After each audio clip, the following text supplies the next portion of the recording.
Bueno, soy Pedro Lalanda, soy el fundador, CEO de Blue Star Commodities, Sociedad Limitada. Es una empresa familiar que fundé en el año 95 con mis hijos para desarrollar una trayectoria casi independiente en relación con el entorno. No sé si con eso es suficiente claro el contexto en el que me encuentro. Bueno, yo, si arrancamos del conocimiento de la base, de cuando yo empecé a ejercer mi actividad profesional, el medio más rápido de transmisión que existía era el telégrafo, ni siquiera habíamos llegado a la época del telex, pues es fácil entender que si en este momento estoy metido de lleno dentro de la dinámica digital, considero que estamos viviendo en la era digital, es porque se ha ido produciendo una evolución. Yo puede ser que sea una rara excepción de un nacido mentalmente digital, pero en una edad anterior, que se ha ido reciclando, aunque no sea una palabra muy adecuada, a lo largo del tiempo. Así que ni soy superviviente ni soy nativo, yo creo que soy previo a todos esos conceptos. He nacido antes de que llegara la época digital, he ido viendo cómo devenían los acontecimientos, cuál iba siendo el desarrollo, y creo sinceramente que en este momento mis convicciones son de una mente realmente de su tiempo, refiriéndome al tiempo actual. La inquietud por el conocimiento de lo que a uno le rodea es algo con lo que se nace. Yo me veo reflejado muchísimo en mi nieto mayor, a que yo llamo, se llama como yo, Pedro, pues yo le llamo Pedrito. ¿Por qué? Simplemente porque todo le inquieta, todo le sorprende, como ocurría a su abuelo cuando tenía su edad. Estoy hablando pues desde la infancia, ¿no? Es decir, yo creo que el símbolo del emprendedor y del intelectual es algo, ya lo decía Ortega, pues es una lechuza, es decir, es un animal que está siempre, permanentemente, con los ojos abiertos, circulando por el mundo, eternamente sorprendido con lo que ve. Pues eso probablemente es uno de los atributos que yo creo que debería ser básico en un emprendedor. Todo le debe sorprender, si es que lo que quiere hacer después va a tener éxito, peso específico, por lo menos en potencia. Bajo ese punto de vista, sin duda de ninguna clase, lo que yo pensaba cuando era pequeño, cuando era niño, dentro de mi entorno, era salir de ese entorno a ver qué había en el mundo. Naturalmente, eso no es ni más ni menos que el espíritu de cualquier persona que está en el ámbito de la internacionalización, o debe de ser el espíritu si realmente lo que está haciendo lo siente, ¿no? Es decir, un poco ese es el leitmotiv de la internacionalización. Así que la respuesta tajantemente sí. De pequeño, de niño, yo ya sentía lo mismo que siento ahora y que sentiré en el momento que me vaya al otro mundo, que debe ser maravilloso seguramente, ¿no? Bueno, yo tuve realmente dificultades en el desarrollo de mis estudios. Mi familia no era pudiente, así que mi padre, casi por mí, fue el que decidió la carrera por la que yo podía o debía, en su criterio, conducirme. Acudí a la Escuela de Peritos Industriales, porque era una carrera de tipo medio, que mi padre con gran esfuerzo podía costear. Y a partir de ahí, esa inquietud de la que hablábamos antes, pues estaba en mí. Es decir, yo consideraba que esa carrera de grado medio probablemente me daría muchas más posibilidades si fuera de grado superior, y ya por mis propios medios yo accedí a la Escuela Superior de Ingenieros Industriales, hice la carrera de Ingeniería Industrial, de especialidad química, que sí me gustaba dentro de los conceptos que ahí había. Tuve la suerte de formarme también en un centro público muy prestigioso, el Instituto de San Isidro, en el que coincidí con Su Majestad don Juan Carlos cuando terminaba sus estudios, y donde tuve unos formadores excepcionales que de alguna manera moldearon un poco el cerebro. A partir de ahí, evidentemente, la vida fue posteriormente marcando un poco la trayectoria. Cuando yo empecé a trabajar en la SEAT, entré para ejercer mi profesión de ingeniero, pero las circunstancias hicieron pues que a los 6 meses de estar trabajando en ese departamento, el director del departamento se jubiló y me colocaron a mí ahí al frente, y a partir de ahí ya toda mi vida se ha desarrollado en ese terreno. Es decir, eso dentro del ámbito profesional. Fuera del ámbito profesional, bueno, pues cualquier paso de los que yo he dado en mi vida ha ido por ese camino. Yo aprendí a tocar guitarra por mis propios medios, simplemente por instinto de superación, que es el que me ha movido casi toda mi vida, ¿no? Por decir algo, ¿no? Es decir, al final la vida es un reto permanente que de alguna manera hay que recibir, creo yo, con un gran optimismo y además convencidos de que si chocamos no va a pasar nada, vamos a aprender. Si después somos capaces de aplicar ese aprendizaje en cualquier faceta de la vida, estamos en esa situación. Bien, premisa fundamental, contar con un proyecto que tenga ventajas competitivas. Y es importantísimo tener eso bien claro, porque yo me atrevería a decir que el 95% de los fracasos que se están dando vienen porque las empresas salen al exterior sin tener realmente ventajas competitivas. Es condición sine qua non, y después, naturalmente, si esas ventajas existen, contar con medios mínimos suficientes para poder emprender la aventura. Pero me retrotraigo y hago bastante hincapié en eso porque es difícil encontrar declaraciones, manifestaciones de cualquiera que se precie a estar en este mundo de la internacionalización en las que se haga referencia a ese concepto clarísimo, ventajas competitivas. Entonces, la base fundamental de cualquier empresa que pretenda tener éxito en la internacionalización es igual que en cualquier otro mercado, debe tener ventajas competitivas y estar convencida y comprobar que verdaderamente esas ventajas competitivas existen. El concepto de las ventajas competitivas en el mundo de la internacionalización es muy amplio, teniendo en cuenta, para entendernos, que alguien puede ser que no tenga ventajas competitivas en un mercado, pero sí pueda tenerlas en otros. Pero en cualquier caso es condición indispensable, antes de emprender la marcha, tener muy claro, muy bien definido ese concepto donde realmente yo soy mejor que nadie, en la medida de lo posible, donde realmente voy a poder tener éxito. Y a partir de ahí hay que contar con otra serie de requisitos. El básico, el fundamental, es el de los recursos. Deben de tenerse claro que hace falta contar con unos recursos mínimos y posteriormente pues desarrollar un trabajo con una cierta planificación. De eso probablemente podamos hablar más tarde, porque ese concepto que antes tenía una importancia enorme, ahora ya la tiene menos. La respuesta básica, ventajas competitivas.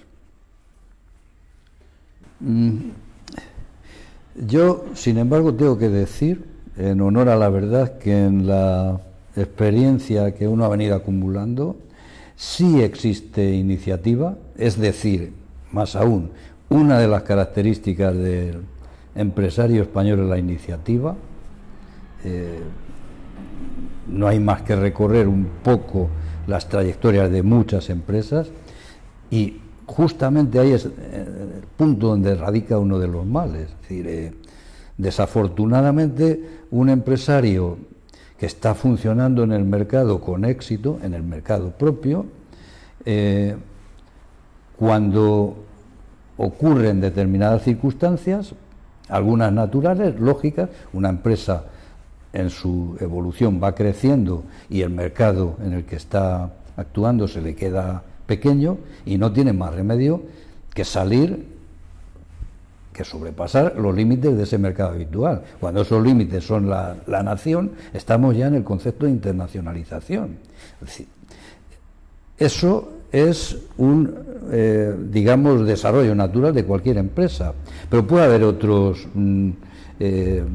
no esperados, como es una crisis súbita, que de repente pues nos deja con unos excedentes que no podemos colocar en nuestro mercado y tenemos que salir a buscar otros exteriores. Bien. Uno de los problemas más serios con los que nos encontramos quienes estamos asistiendo a las empresas es que salen al exterior con un hábito de exceso de iniciativa. Agarran el maletín, se van a todas las ferias habidas y por haber, sin encomendarse a Dios ni al diablo. Allí empiezan a experimentar fracasos, se van a los países más recónditos porque han recibido un correo electrónico de alguien que ni siquiera conocen diciéndoles que les interesaba lo que están haciendo y con esas pequeñas bases por iniciativa se van a esos mercados. El problema yo creo que no es la iniciativa, francamente, es la falta de, en cierto modo, preparación. Bueno, no en cierto modo, hay que salir preparados mínimamente y de eso realmente no tenemos nada que envidiar ni a chinos ni a nadie, es decir, así se ha escrito la historia de España, entre otras cosas, grandes descubrimientos, etcétera. Hay iniciativa y yo diría que hay bastante falta de utilización del sentido común. Es decir, nadie sale de viaje con su vehículo sin haber antes por lo menos adquirido un mapa o, bueno, las alturas en que estamos, cualquier GPS sistema, lo que, sí, nadie sale sin prepararse a encontrarse con lo que sea. ¿Sí? Iniciativa, yo creo que sí que hay. La carrera del emprendedor, desde que nace como tal, no solamente en el ámbito internacional, es una carrera plagada de obstáculos. Estamos situados, todos los que somos emprendedores, yo lo soy, en la asunción de un porcentaje de riesgo que nunca es cero. Así que cualquier emprendedor que se precie debe asumir de antemano que ese camino que va a recorrer va a estar plagado de obstáculos. El emprendedor es un ser muy débil por definición, es alguien que no cuenta con recursos en condiciones normales y está necesitado de ayuda. La cuestión está en la consecución de esos recursos y en cómo se puede ayudar a que lo que van a necesitar para empezar a dar los primeros pasos sea factible. Es decir, el principal obstáculo con el que se encuentra cualquier emprendedor, no nos engañemos, es el económico. Es decir, no se pueden obtener recursos humanos en muchos casos si no se cuenta con recursos económicos. No se puede pensar en desarrollar ningún tipo de proyecto si no tenemos un business plan, una proyección mínimamente sensata. Y ahí es donde muchos de ellos se estrellan y en muchos casos se quedan frustrados y no continúan. En el terreno de la internacionalización, esos obstáculos se multiplican. La internacionalización es un paso difícil y complicado. No hay más que pensar, con un cierto grado de lógica, que salir a cualquier mercado significa entrar en otro mundo diferente, donde hay unos conceptos, hay unas costumbres, hay unos modus operandi locales característicos, exclusivos, y aun cuando estemos en una distancia cultural cercana, estemos en una expresión o transmisión del conocimiento en el mismo idioma, de alguna manera que aquello simplifica, etcétera, pero realmente las diferencias se van a notar en cuanto empecemos a funcionar. Así que todo eso, en cierto modo, se resuelve con dinero, pero no solo con dinero, hay otros tipos de apoyos que deberían y podrían darse que no se dan, y es ahí donde yo creo que todos, en todos los estamentos públicos, privados, deberíamos estar empujando, porque no cabe duda que en este país en el que estamos viviendo no vamos a poder vivir sin exportar.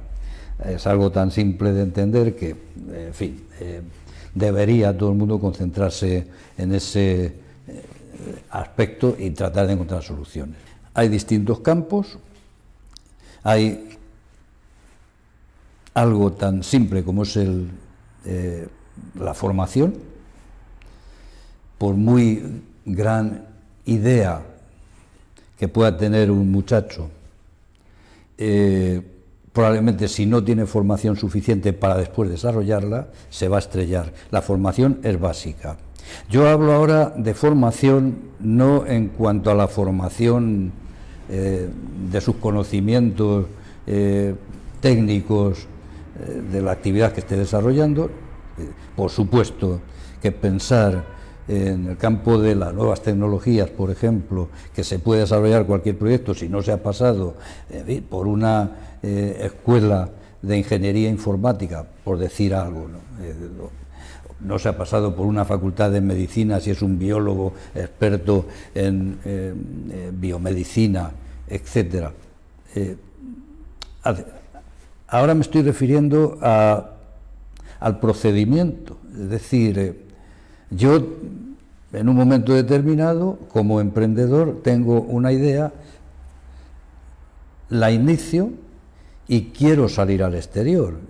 Hago pues todos esos contrastes previos para ver si soy competitivo, y cuando ya eso lo tengo claro, entonces tengo que ir al campo de batalla, tengo que salir al exterior. Es a partir de ahí de lo que estamos hablando, es decir, tiene que existir un procedimiento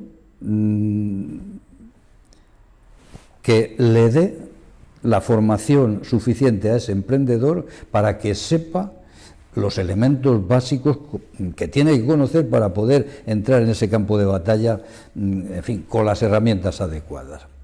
Tiene que haber, naturalmente, un apoyo adecuado de las entidades públicas. El proceso es, en fin, algo bastante simple de entender. Yo decido que voy a ir a un país determinado y en aquel país, pues es que no conozco nada. Necesito dominar determinados aspectos de conocimiento del mercado, de costumbres culturales, de qué ocurre, qué pasa, cómo es ese país, antes de emprender la marcha. Y ahí voy a necesitar el apoyo, porque no tengo medios, de ninguna manera, de alguien. Bien, ese alguien, en gran parte, hay, o debería haber, si no existen, herramientas organismos estatales que pueden apoyar. Prefiero oficinas comerciales, que son una avanzadilla que de alguna manera se están sustentando, como es obvio, con los contribuyentes, los aportes de los contribuyentes. Hay toda una serie de aspectos que pueden ayudar tremendamente a los pequeñitos,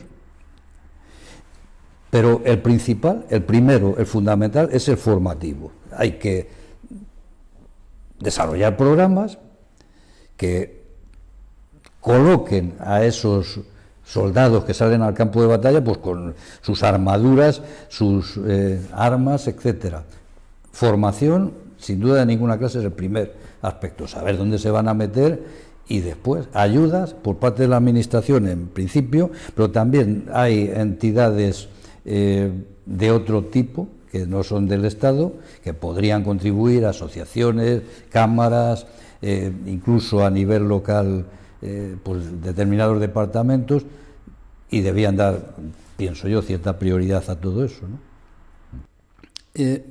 Bueno, estamos en la era digital, absolutamente sumergidos, no hay marcha atrás, es irreversible. En este momento se ha cultivado por parte, o por lo menos con la connivencia de las administraciones, un impulso serio al desarrollo del talento digital, lo cual a mí me parece absolutamente indispensable. No me parece tan correcto el desarrollo que se ha dado a todo ese concepto. Me explico.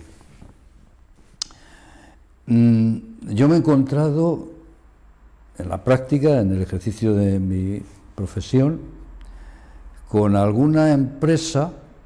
En este momento estoy pensando en una concreta, en medio de la estepa castellano-leonesa, con unas instalaciones pequeñas que tenían el elemento vital más cercano pues a 2 kilómetros, es decir, completamente aisladas, que habían desarrollado tecnológicamente lo que estaban haciendo, hasta el punto que yo, en los análisis que estuve haciendo, los clasifiqué inmediatamente en el primer o segundo lugar del mundo en esas tecnologías concretas. Estoy hablando, pensando en este momento, por ejemplo, una compañía que se dedicaba a desarrollar tecnologías post cosecha,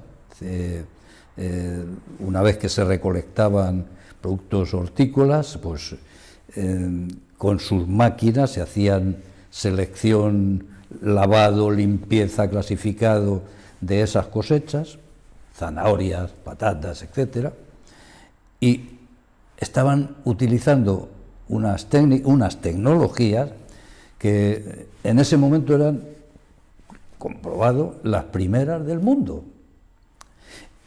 Ellos se quejaban amargamente que cuando iban a pedir apoyo, ayuda a las entidades oficiales, bien fuera por programas de tipo que fuera, pensados para internacionalización, y se quedaban esperando al funcionario de turno sentados y veían pasar por ahí a jóvenes que tenían un proyecto de un videojuego o algo por el estilo, con todo el dolor de su corazón, eran los que se estaban llevando esos fondos que se estaban aplicando para ayudar al emprendedor.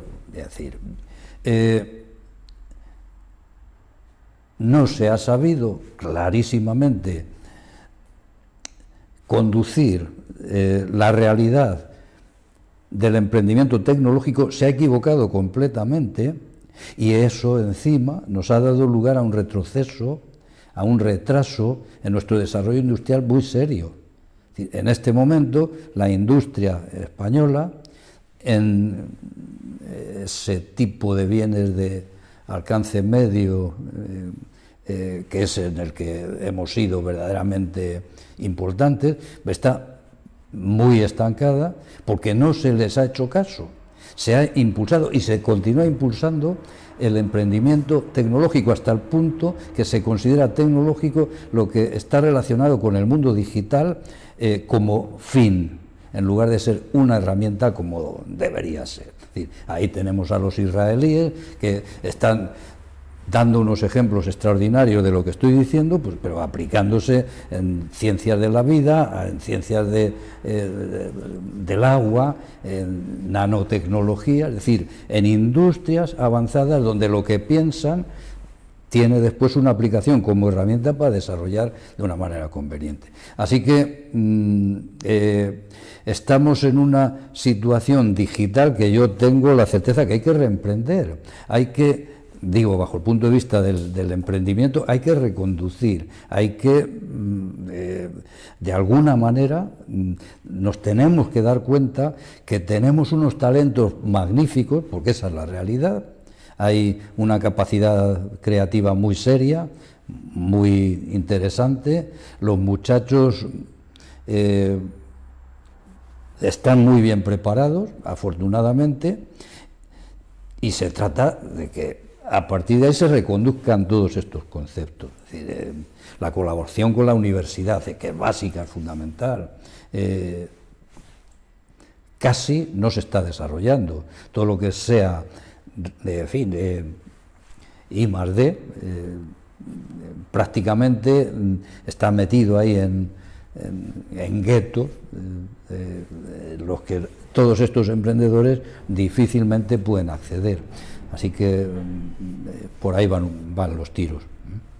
En términos generales, la aceptación de ese concepto de que estamos en la era digital es creciente. Prácticamente yo diría que la inmensa mayoría de las empresas son conscientes que tienen sin más remedio que utilizar los medios digitales. En este momento yo estoy convencido, por ejemplo, de que el fax como tal tiende a desaparecer porque todo el mundo utiliza el correo electrónico, usa Internet. Bajo ese punto de vista, es decir, elementos básicos de la digitalización dentro de una empresa están asimilados. El problema es que estamos otra vez en lo mismo, no hay un conocimiento real, claro, definido de cómo utilizar esos medios que las TICs ponen a su alcance. Con lo cual, otra vez estamos en el mundo de la educación. No se trata de que todo el mundo tenga una página web. Sabemos que hay determinadas empresas que no necesitan una página web, aparentemente, o la página web que necesitan no es interactiva, etcétera. Pero el problema lo tenemos en desarrollar el concepto para que comprendan cuál es la utilización óptima de todos esos medios que las TIC se ponen a nuestro alcance. Eso yo supongo que todavía tomará tiempo, pero no cabe duda de que a medida que se va incorporando gente joven que prácticamente nacen ya inmersos en el mundo digital, pues todo eso se va a ir supliendo. O sea, una cuestión simplemente de paciencia. Sin duda de ninguna clase. Es condición sine qua non en este momento la utilización de los medios digitales casi por deducción lógica de sentido común. Es decir, hace 15 años cualquier empresa pequeña que quisiera salir al exterior, aun cuando tuviera el proyecto mejor del mundo, no sabía cómo darse a conocer en aquellos lugares donde iba a vender. Es decir, no solamente hay que desarrollar una trayectoria de elegir un país, ver cómo voy a entrar en él, etcétera, etcétera. Después tenemos que marcar nuestras políticas de marketing mix, y dentro de ellas la más seria en cuanto a obstáculo por parte de los pequeños emprendedores es la política de promoción. Así que hace relativamente pocos años solamente podían promocionarse las grandes empresas que tenían fondos suficientes como para pagar medios publicitarios, como para poder establecer planes de marketing en los lugares de destino, etcétera. Hoy día todo eso está resuelto, muy bien resuelto,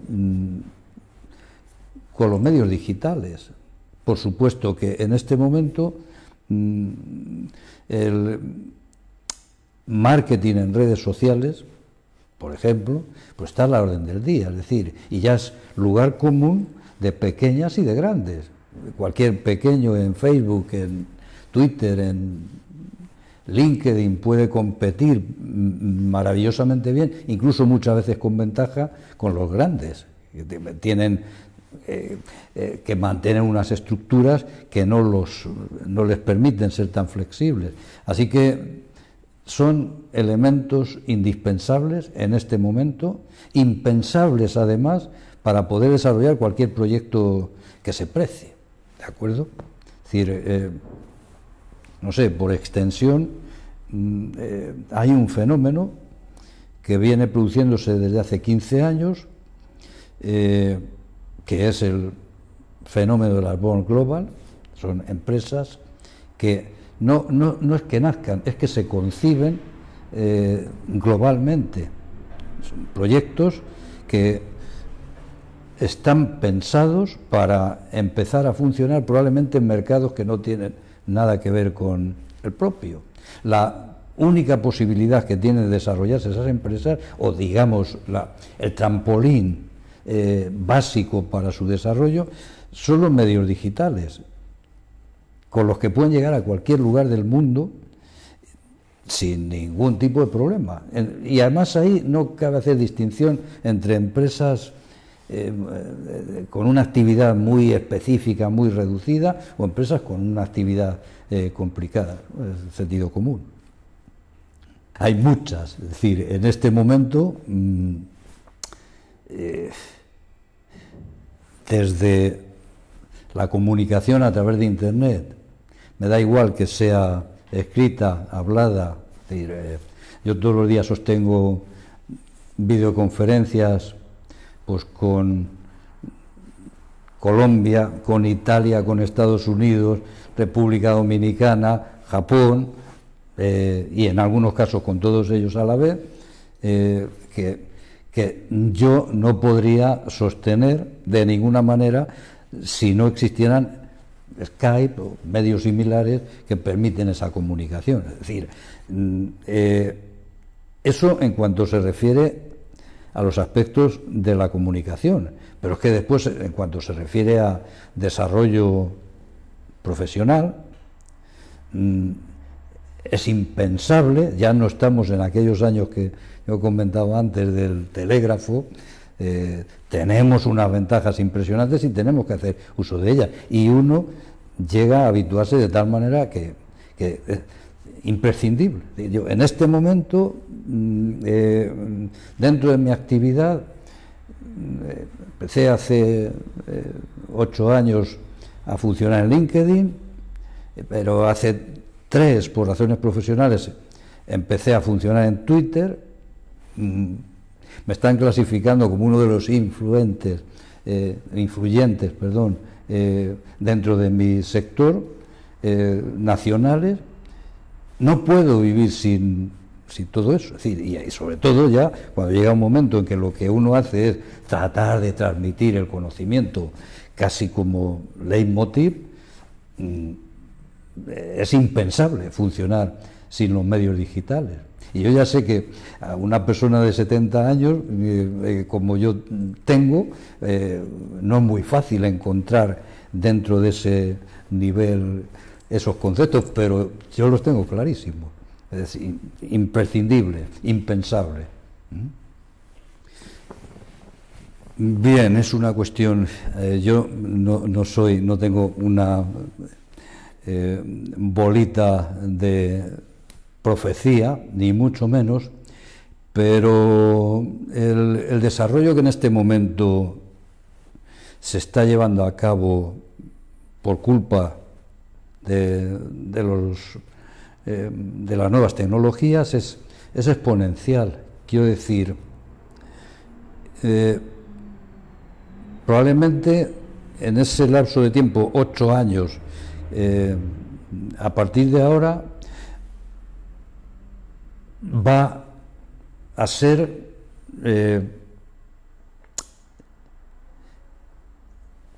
prácticamente preponderante, sería la expresión, el funcionamiento empresarial digital.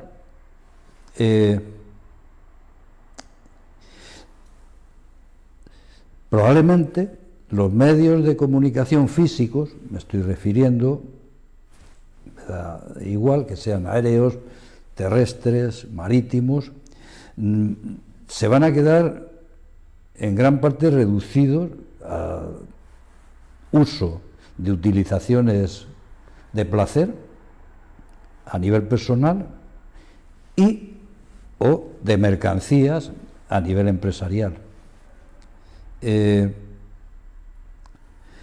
Yo creo que las incidencias de estos adelantos que estamos experimentando en la era digital van a tener, o tienen de hecho, yo creo ya, unos destinatarios clarísimos, que son precisamente las pymes, que no podemos olvidar que en España, por ejemplo, pues se constituyen el 99,9% del tejido económico, que, insisto, ya por culpa o por razón de los medios digitales están compitiendo en muchos aspectos con las grandes,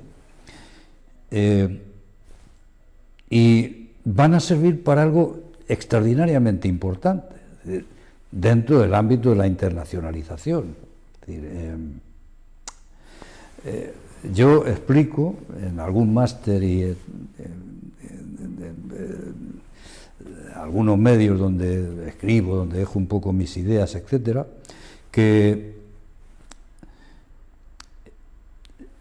los procedimientos para la internacionalización, por culpa otra vez de los medios digitales, han cambiado asombrosamente.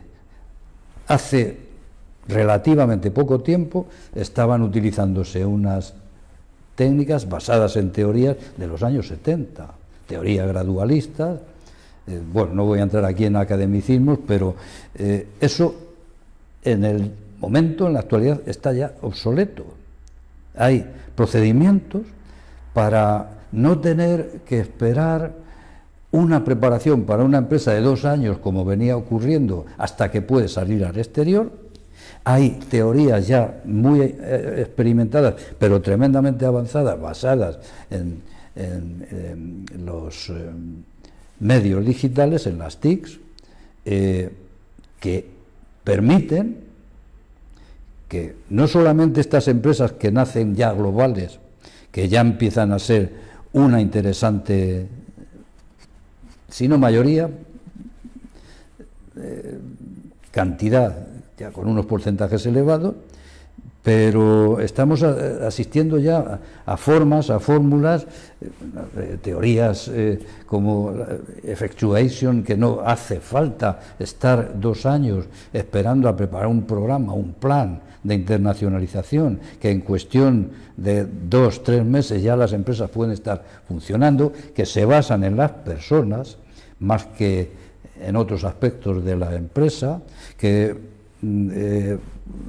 se fundamentan en unos pilares que son posibles exclusivamente porque existen los medios digitales. Así que en 2020, ahora mismo probablemente todavía no podemos imaginar lo que va a ser la empresa en esos momentos, porque estamos creciendo a unos ritmos exponenciales tremendos, pero lo que sí podemos, yo creo que sí podemos ya garantizar, es que van a ser todas ellas basadas en sus procesos en los medios digitales. Es decir, tenemos que olvidarnos casi seguro de grandes compañías, entra el colaboracionismo externo a funcionar, las universidades, yo estoy convencido que poco a poco irán colaborando con los emprendedores para ayudarles a desarrollar sus proyectos de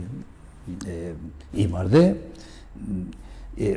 El panorama es, bueno, empresas y empresarios que se entienden, probablemente no van a desarrollarse programas completos, va a haber muchos colaboradores en distintos lugares del mundo, cada uno de los cuales se va a complementar con los demás, y todo lo que cada uno haga físicamente va a ser puesto en conjunción a través de la utilización de los medios digitales. Es decir, ese es un panorama así muy en flash, que uno cree de lo que ocurre en este momento, de lo que viene ocurriendo en los últimos 15 años, sin lugar a dudas por ahí van las perspectivas. Yo puedo hablar en el terreno empresarial, por ejemplo, es una figura formidable Josu Ugarte, presidente de Mondragón Internacional, que es un ejemplo de todos estos conceptos de los que estoy yo hablando, del cooperativismo. Ellos dirigen o tienen el grupo industrial cooperativo más importante del mundo, y en todos estos terrenos de la internacionalización, él concretamente es la persona que está salvando, entre comillas, la debacle de ese grupo por culpa del mercado doméstico, Fagor, etcétera. Puedo hablar en otros terrenos, en el campo de la innovación aplicada a todas estas cosas de las que estamos hablando, pues de personas como Carlos Marquerie, que es adalid de la innovación, en desarrollo permanente de todos estos conceptos, pues, por ejemplo, envuelto en este momento en el implemento de una plataforma internacional, donde lo que se va a desarrollar van a ser caminos que van a facilitar las vías de solución de muchos de estos problemas. Estoy hablando, pues, una plataforma integrada justamente por emprendedores, universidades, empresas de tamaño grande y inversores de capital riesgo, fundamentalmente, pues todos esos unidos dentro de una plataforma avanzadísima, que estoy seguro que va a producir unos resultados extraordinarios. Puedo estar hablando de gentes que aun estando fuera del mundo de la internacionalización, están contribuyendo maravillosamente bien a todos estos conceptos innovadores, avanzados, muy conocidos en redes sociales, pues yo creo como Eva Collado Durán, en el campo de las redes, esto de los recursos humanos. O puedo hablar de no sé, podría estar hablando mucho tiempo de gente muy interesante que estoy convencido que serían idóneos para... bueno, no que serían idóneos, es que están constituyendo la fuerza motriz, calificados en algún momento hasta como locos, cuando realmente lo que están haciendo está lleno de sentido común innovador, ¿no? Yo creo, querido amigo José Barroso, que tus conocimientos, que por cierto también has explicado en tu libro recientemente publicado, estaría muy bien que aparecieras por aquí, te sentaras en el lugar en que yo estoy o en tu despacho, para que te hicieran una entrevista. Yo creo que aportaría muchísimo. Tengo que decirte lo mismo, Paco Corma, porque sabes muy bien que en el terreno de la innovación y la empresa, lo que estás haciendo tiene un valor extraordinario, y estoy seguro que lo que podrías aquí aportar sería extraordinariamente interesante. Y no puedo olvidarme de ti, don José Sánchez, teniendo en cuenta que tu labor al frente de la cátedra extenda en tu facultad de la Universidad de Cádiz, está haciendo una labor fantástica, extraordinaria, en la que humildemente estamos apoyando con nuestra presencia. Sería fantástico que atendieras una entrevista de estas características. Espero que os animéis.